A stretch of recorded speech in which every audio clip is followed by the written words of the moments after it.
च्या सुरुवातीलाच महत्त्वाची बातमी आहे विद्यार्थ्यांसाठी। पुण्याच्या खानापूर गावामध्ये एक बोगस वैद्यकीय महाविद्यालय सापडले। या महाविद्यालयात प्रवेश घेतलेल्या विद्यार्थ्यांची फसवणूक झाली आहे।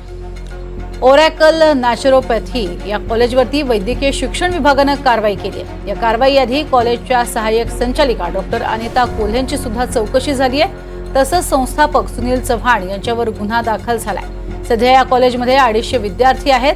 500 ते 600 विद्यार्थी सोडून गेलेत। मात्र सगळ्यांचे फीचे पैसे लाखो रुपये हे अडकून पडले। खरं तर मेडिकल कॉलेजमध्ये प्रवेश घेताना पालक आपली आयुष्याची जमा पुंजी खर्च करत असतात। विद्यार्थी सुद्धा अनेक स्वप्न घेऊन कॉलेजमध्ये प्रवेश करतात। अशा वेळी जर फसवणूक झाली तर पालकांचे पैसे आणि विद्यार्थ्यांच्या आयुष्याची मोलाची वर्षेही पणाला लागतात। त्यामुळे लोकांच्या स्वप्नांशी खेळणाऱ्या अशा संस्थांवर कठोर कारवाई व्हावी अशी मागणी जोर धरतीये। संस्थापकांवरतीही गुन्हा दाखल झालेला आहे। तब्बल 600 विद्यार्थ्यांची फसवणूक झाली आहे। पोलिसात या संदर्भात तक्रारही दाखल झालेली आहे। विद्यार्थ्यांसाठी महत्त्वाची बातमी आहे। खानापूर गावामध्ये ही बोगस वैद्यकीय महाविद्यालय आढळून आलंय।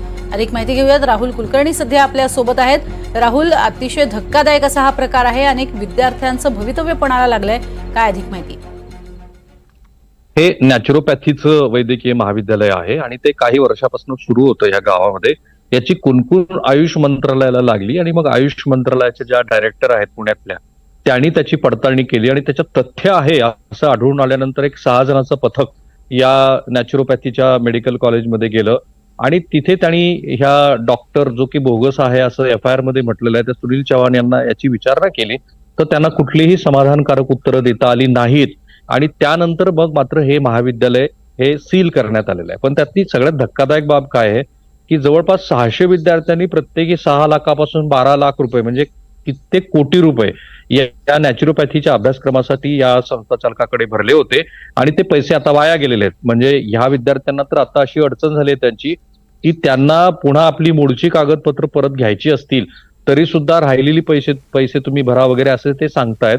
3 दिवसापूर्वी हा गुन्हा दाखल झालेला आहे आणि हा जो चव्हाण नावाचा व्यक्ती आहे तो फरार आहे। 7 जणांनी मिळून ज्या वेळेला तपासणी केली त्यावेळेला प्राथमिक दृष्ट्या जे लक्षात आले ते 600 विद्यार्थ्यांची फसवणूक आहे। पण हा आकडा वाढू शकतो कारण गेली 2-3 वर्ष हे महाविद्यालय सुरू होतं। गंभीर बाब काय आहे की पुण्यासारख्या महाराष्ट्राच्या महत्वाच्या शहरालगत असलेल्या एका गावामध्ये अशा पद्धतीचं महाविद्यालय गेली 2-3 वर्ष चालू राहतं आणि त्याची कुणकुण 3 वर्षानंतर आयुष मंत्रालयाला लागते। ठीक आहे, त्याच्यानंतर त्यांनी कारवाई केली आणि हे महाविद्यालय सील केलंय। प्रश्न फक्त एवढाच आहे की किती विद्यार्थी फसवले गेलेत, या राज्यातले आहेत की राज्याच्या बाहेरचे आहेत। खरं आणि या विद्यार्थ्यांचं भवितव्य खरं तर टांगणीला आहे। त्या संदर्भात नेमका काय निर्णय घेतला जातो केंद्रीय पातळीवर हेही पाहणं तितकंच महत्त्वाचं असेल। तुर्तास धन्यवाद या संपूर्ण माहितीसाठी राहुल।